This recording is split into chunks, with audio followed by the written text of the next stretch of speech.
Welcome to another episode of the Practical SQL Server HADR show. My name is Edwin Sarmiento and I'll be your host for this episode. And hopefully I do not turn out to be an AI avatar that happens to be speaking.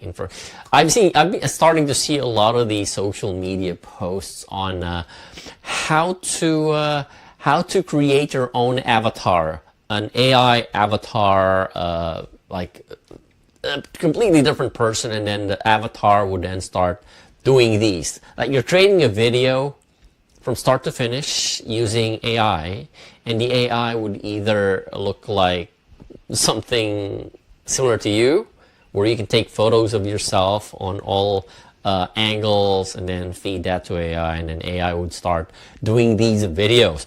But of course, that assumes that I know exactly what I'm going to be saying from start to finish, write a script, make it funny, make it whatever, and then feed that to the AI. That's a lot of work, as far as I'm concerned. It seems like a lot of work, although I've tested it in some cases. I just don't like it. I don't know. I still like the idea that I am interacting with people, and there's that totally different energy that comes from being authentic, and that's something that we need today in today's age of AI. Anyway, today's topic, and if you're joining in for the very first time, welcome. The purpose of these episodes, the Practical SQL Server HADR show, with its name, Practical SQL Server HADR, the goal is to share insights, lessons, blunders that I made and some of my customers made, so that you don't have to make them. In relation to implementing, designing, managing, administering high availability and disaster recovery solutions, specifically SQL Server, but not necessarily limited to just SQL Server. My key area of expertise is on SQL Server high availability and disaster recovery, but again, it goes beyond that, because your databases do not live in a vacuum. There are applications that need to access those. So these episodes are designed to share those lessons, and because I'm practical, I'm pragmatic, I assume that I will be the one paying for all of these. So I try to keep my costs, or my customers' costs, as at a minimum without sacrificing the quality, and of course making sure that the solution also solves the business needs or meets the business needs. I want to share with you, I want to say, in preparation for you deploying an availability group solution, before you even do that, and there's been, for the past couple of weeks, there's been kind of like a theme more on the deployment stage, and mainly because, again, I'm starting to see customers slowly move away from older versions of SQL Server, probably unsupported at this point, 2012, 2014, because they're no longer under mainstream support. They're upgrading to whatever version, whatever latest version that they or their applications support. Probably around SQL Server 2019 or 2022. Very few of them would jump the gun on the latest version, and I still don't know when SQL Server 2025 is going to come out. However, again, with the upgrade and the migration, more and more customers are upgrading and migrating. They're also incorporating high availability solutions as part of their upgrade and migration. And that's why I want to cover these topics that I've been covering for the past couple of weeks, because I want to help customers prepare as part of their upgrade and migration and deploying high availability solutions as well. I want to talk about these things. 3 questions to ask before implementing SQL Server always on availability groups. And it's interesting because, again, when you, maybe it's just me, I'm too curious about it. When I get brought in as a consultant to either help customers implement an always-on available group solution, or even design it, or sometimes even fix it because something went wrong, one of the questions that I ask customers is, so why always-on availability groups? Why that solution? And it's just me being curious about why they did it in the first place. And the responses vary from my CTO went playing golf with somebody who recommended they deploy always on available groups, to we've evaluated our requirements. We looked at the different options and the different features available within SQL Server, and we chose to do always on available groups. So there's like a variety of responses to that question. I like I played golf with the CTO, or the CTO played golf with somebody who recommended. Wow, that's a great way to keep your databases highly available. Play golf. You get recommendations. Anyway, but before you even jump the gun or start implementing or even think about deploying always on available groups, there are questions that you need to ask. And there's so many questions, but I try to keep it as simple as I possibly can to guide you in the process of how or whether or not you're ready. Okay? 3 questions to ask before implementing SQL Server always on available groups, because this also guides your decisions moving forward. Okay, how you respond to these questions will become your guide in how you implement, or whether or not to move forward with the implementation. Okay, first question is this. Yeah, by the way, that's not my hand. That's someone else's hand who happened to volunteer to take picture of his hand. First question is, do you have a capable and available team? Okay. Do you have a capable and available team? Capable mean they have the skills, they have the expertise, they have the knowledge, they have the understanding. And beyond just that is they've done it several times now. It's not the first time that they're doing it. It's not like the second time. Sometimes second time is good because at least you have a little bit of experience with the first implementation. But do you have that team? Because I've seen so many cases of customers who implemented always on available groups with, number one, hiring an external consultant like myself. They bring people like me in. They would bring managed services provider in. They would bring experts in to deploy always on availability groups from start to finish. Nothing wrong with that. Okay, nothing wrong with that. The challenge there is after production go live. When you decide we want to cut over to production, what happens to the care and feeding, to the administration of the always on available group when the expert leaves?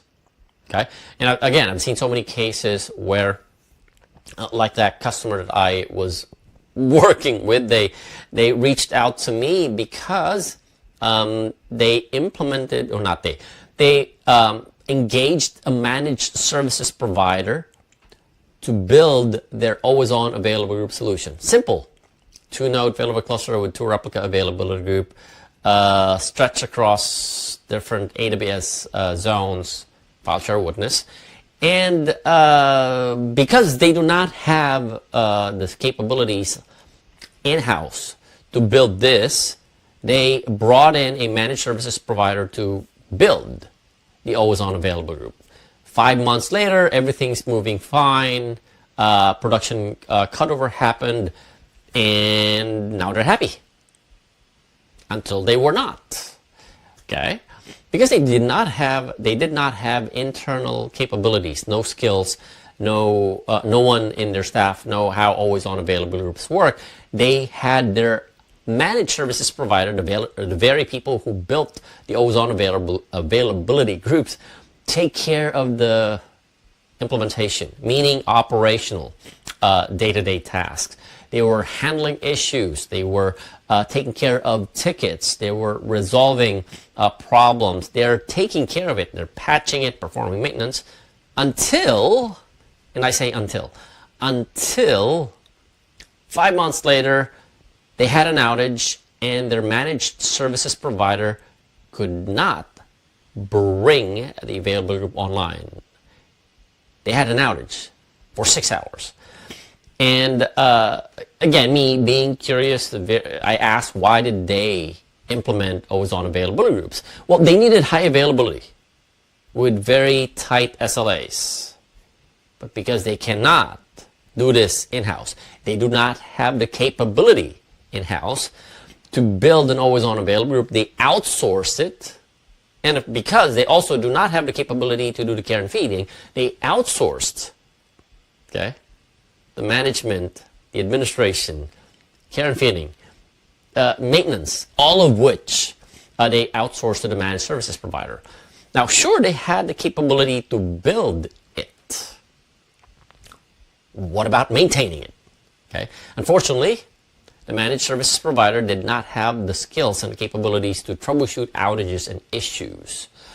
They probably have experience building always on available groups because that's something that they do for their customers, but dealing with outages, very few of them had that experience, and that's why they reached out to me.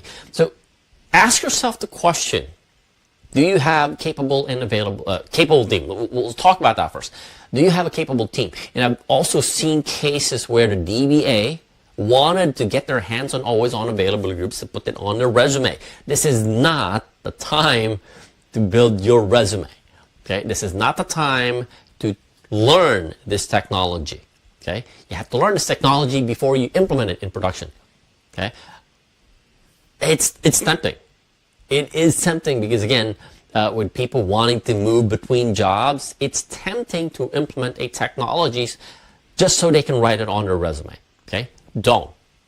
This is going to be in production. And you're putting mission critical databases in here, so please do yourself a favor, do not. The last thing you want is for something to be put on your resume, which ends up you rewriting your resume because you encountered a resume generating event, like an outage, a 6-hour outage. Okay, so first is capable. Do you have a capable team? And note that I added in there and available team, meaning if this is a highly available solution, you want your databases to be available 24/7, it also means that you need to have 24/7 support. You need to have a team that is available 24/7. There was one DBA that I talked to a couple of years ago where he built the entire AG from the ground up, and he's the only person on the team. The database is, if I'm not mistaken, part of a manufacturing system that needs to be running 24/7. And the first question I asked was, how many people are on your team? One. How's your stress level? And what's interesting was I was on the phone with him, and he was on his daughter's ball game. He was watching the ball game while talking to me because he was getting alerts and he did not know how to deal with those alerts. And for him, it was frustrating because, well, he cannot really spend quality time with his daughter because he has to deal with this. The minute that you decide you want to implement a highly available solution, regardless whether that's SQL Server or something else, the minute that you decide you want to deploy a high availability solution, you got to have at a minimum 2 people, minimum, because you don't want to be on call 24/7. Some people are like, yes, give me on call 24/7. Well, that's if you don't want a life where you would be on your phone at 3 o'clock in the morning getting woken up because you need to deal with an issue, or on vacation days, or on holidays. I will never forget that time, Christmas Eve. While everybody else was having fun, having dinner, Christmas Eve, before the clock struck 12, I was in my computer with my laptop, my pager, because this was more than 15 years ago. I had my pager, kept ringing. I had to deal with issues while my food is getting cold, even though it's Christmas Eve. You gotta have a team that is available because you will go on vacation. You, heaven forbid, you will get sick. We're humans, right? I get sick. It's normal. You might get into an accident, again, heaven forbid, but we're humans. And so you need a backup so that when you have to go out and do something for yourself, like eat, sleep, enjoy life, somebody else can take care of the on-call assignments. And notice I highlighted both capable and available. There's no point in having highly skilled senior escalation engineers who are on vacation. There's also no point in having 25 people on your team that are available 24/7 who don't know how to handle a complex system like an always-on available group. So first question you need to ask, and I know I have spent more time in here than necessary because I keep seeing it in almost every environment, in every customer environment where they had issues and having issues, is they don't have capable and available team. Not enough to have capable people, not enough to have available people. Because you can have capable people but are not available. Vice versa, you can have available people but not capable. Like that client that I was working with a couple of years ago. Gotta have both.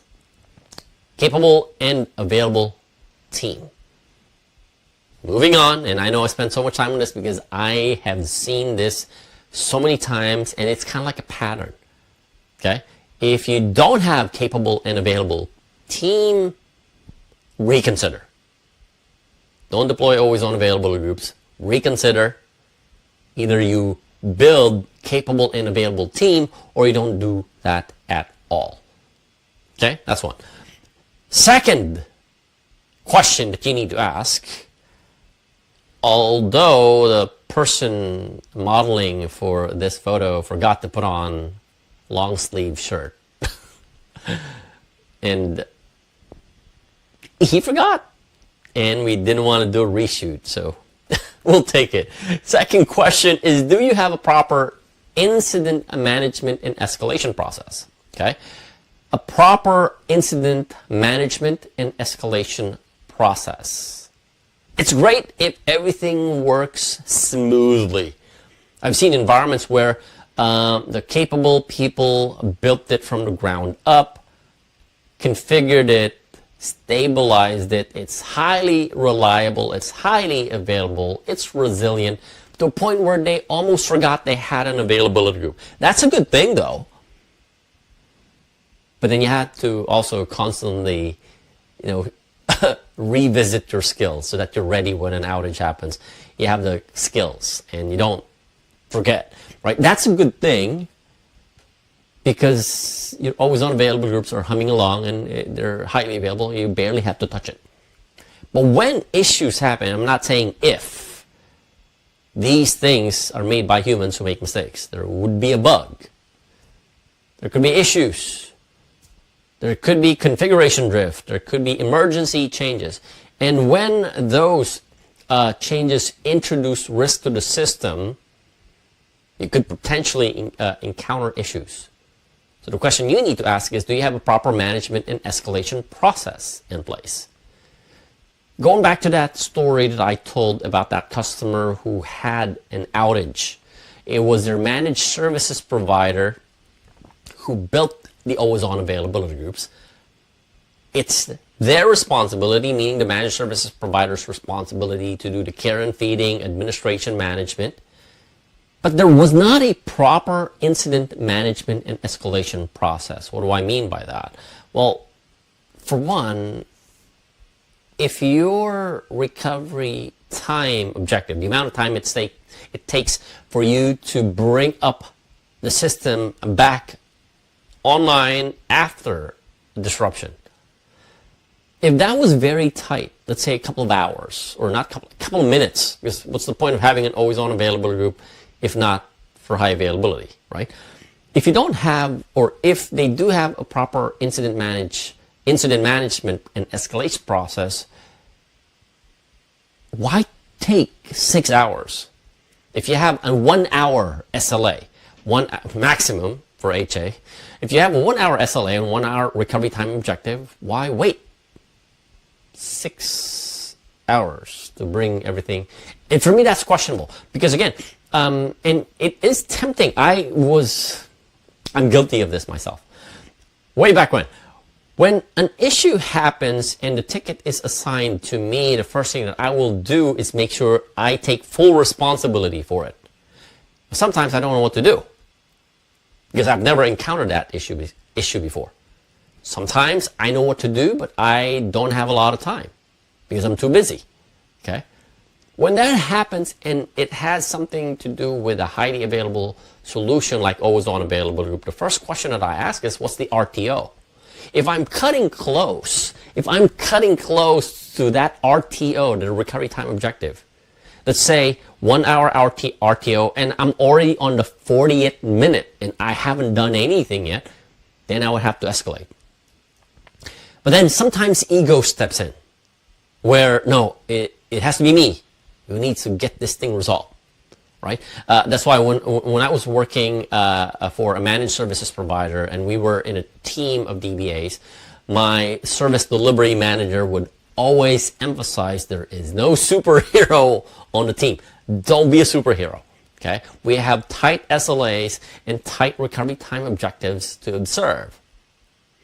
We have to strictly follow those. If I have not resolved the issue yet, whether or not I know what to do, I will escalate it to somebody else who has, number one, more capable, like the previous question, more capable than I am to solve the problem, and number two, has more responsibility, meaning they're not just responsible for, doing the technical work, but also addressing expectations from the customer. Okay, so you ask yourself the question, do you have a proper incident management and escalation process? Because if you don't, you fall into the trap of having somebody who is capable of solving an issue, but falling into that ego trap of, I need to fix this because I'm the one responsible, and not escalating it properly. Okay, even when, let's say for instance, you have an outage, you have issues that caused an outage, a ticket has been raised, how soon can you respond to that ticket? That's one. And two, how soon can you resolve the issue? There's a big difference between opening a ticket, responding to a ticket, and also resolving the issue. Okay?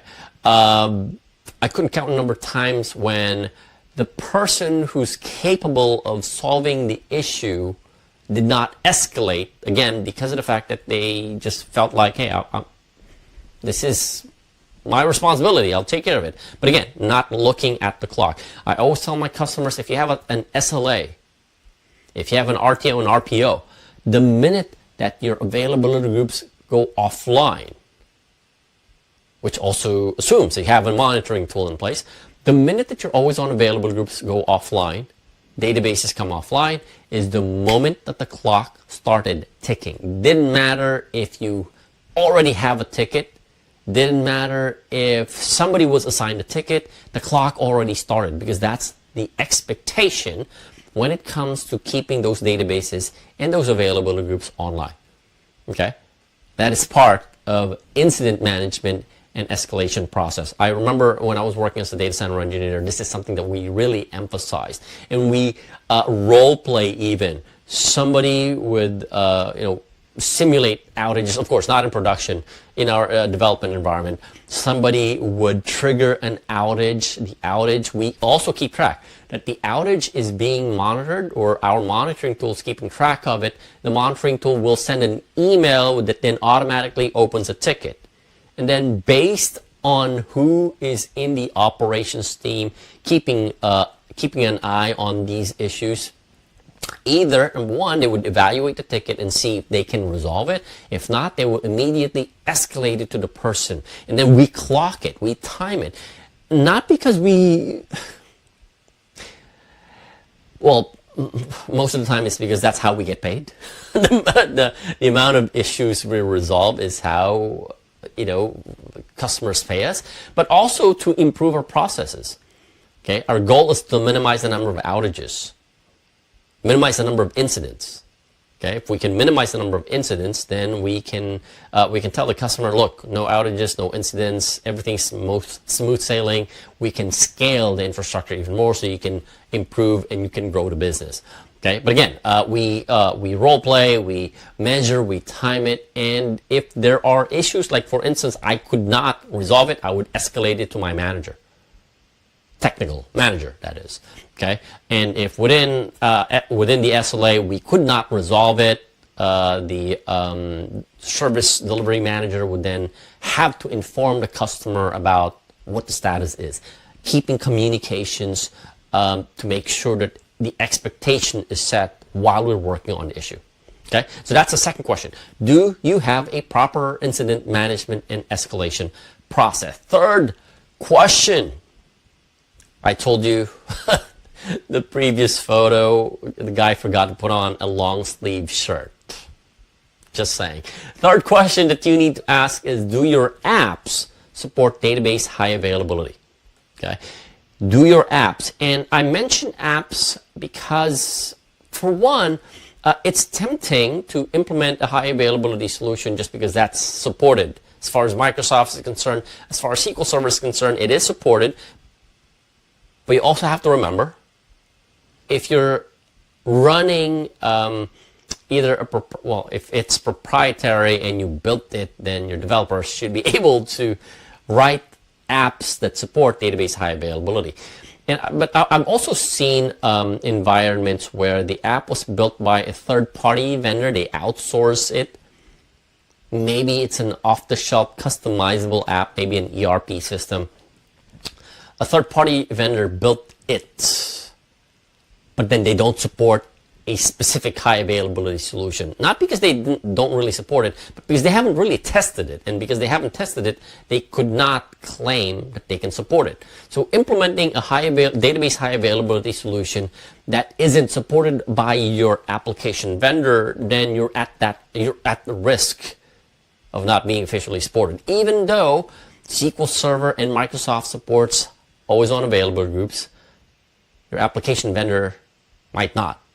Okay, even though again it's I find it interesting, especially when working with third-party vendors.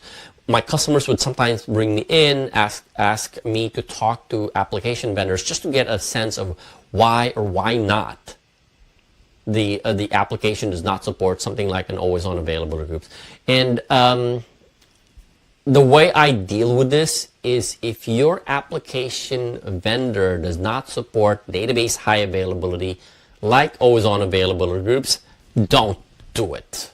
Okay? Do not do it. You don't want to be at risk of not being supported, because when something goes wrong, and again, looking at it from an entire ecosystem, not just from a database point of view, but from an entire ecosystem. If the application does not support database high availability, even if your availability groups can fail over that fast within a couple of seconds, if the application does not support that and the application cannot connect to the database because it does not support database high availability, then your app is basically offline.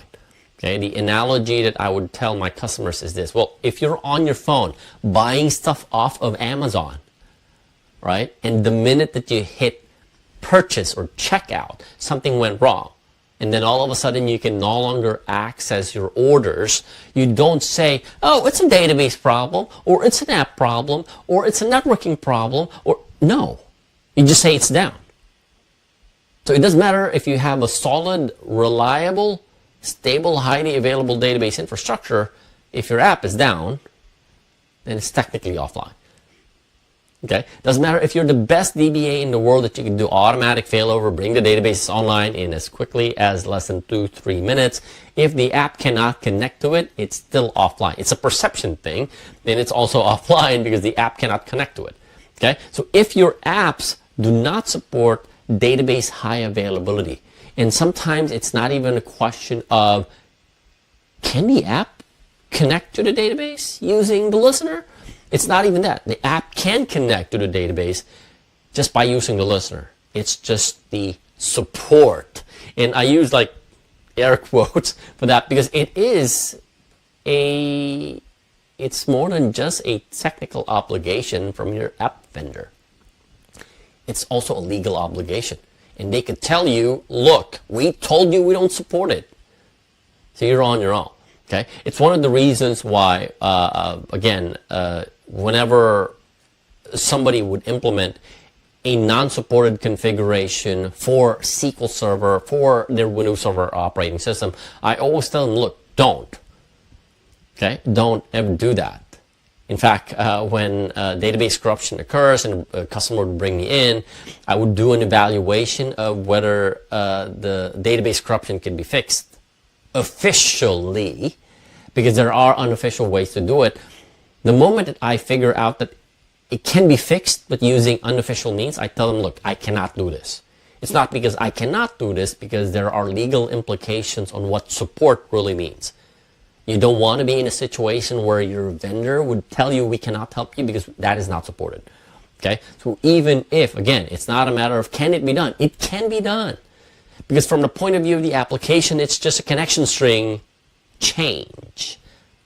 You're simply pointing your application connection string to the listener name. It works. I've tested it, but I'm not the app vendor. Okay, so it's more than just a technical responsibility, it's also a legal responsibility. So if your apps do not support database high availability, don't do always on available groups. I will repeat that. If your apps do not support database high availability, do not implement always on available groups. And if you have an app that still does not support database high availability like always on available groups, bring me in, I'll talk to them. I don't mind. and it's also interesting because part of what I do for my customers sometimes is to really talk to application vendors and explain to them. And you can't blame the application vendors because there's so much work that needs to be done. Like upgrading their apps to support the latest and the greatest version of SQL Server. Not to mention testing features like always on available groups.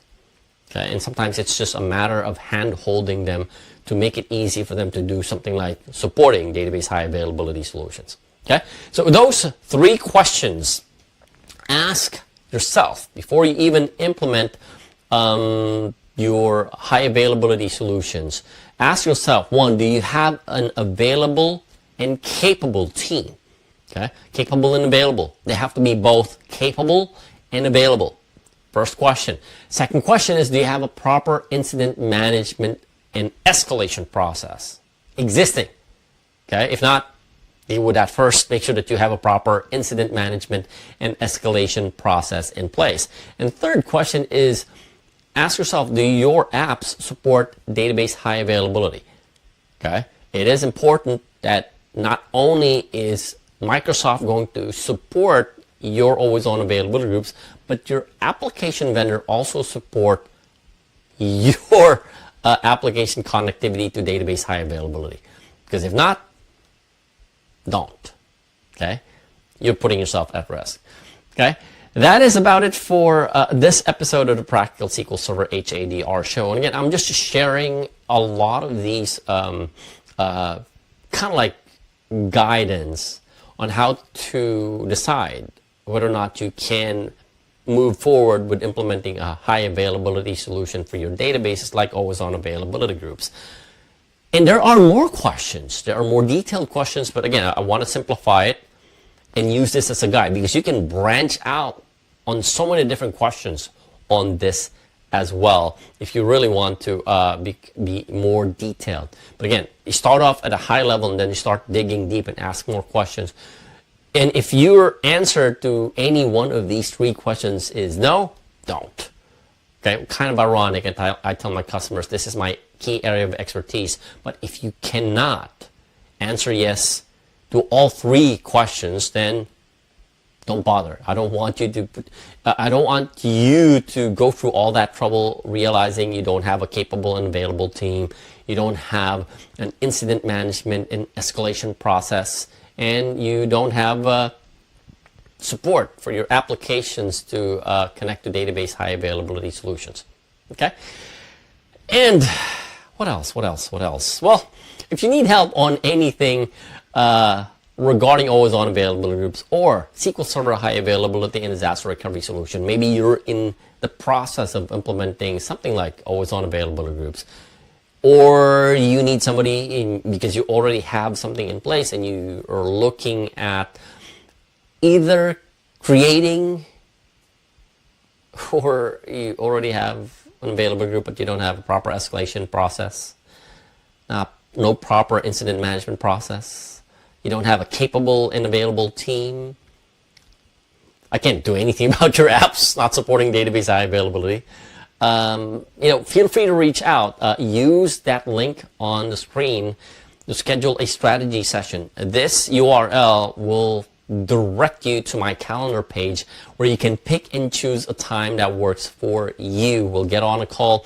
We'll talk about a couple of things. One, what challenges are you facing with your existing, if you have existing always-on availability groups, or if not, why do you need to implement always-on availability groups? And second one will be, we'll look at a strategy, the best strategy that you can use to move forward. Okay, it will be the best time that you can spend investing in preparation and planning before you even deploy an availability group, or if you already have one, what the next steps will be. Again, use that link on the screen, schedule a strategy session, and looking forward to hearing from you, and potentially if there's anything I can do to help, be glad to do that, right? That is it for this episode of the Practical SQL Server HADR show. Tune in again next week for another episode, and I will promise you I'm so not going to be an AI avatar. So maybe, I don't know, but I don't want to turn into an AI avatar. And not having a totally different voice. I don't know. Maybe not. I don't know. But I enjoy doing this, so I'll keep doing it. And I still don't like AI representing me. I would rather be representing myself as authentic as I possibly can and as real as I possibly can. Enjoy the rest of your week. I'll see you again in the next episode.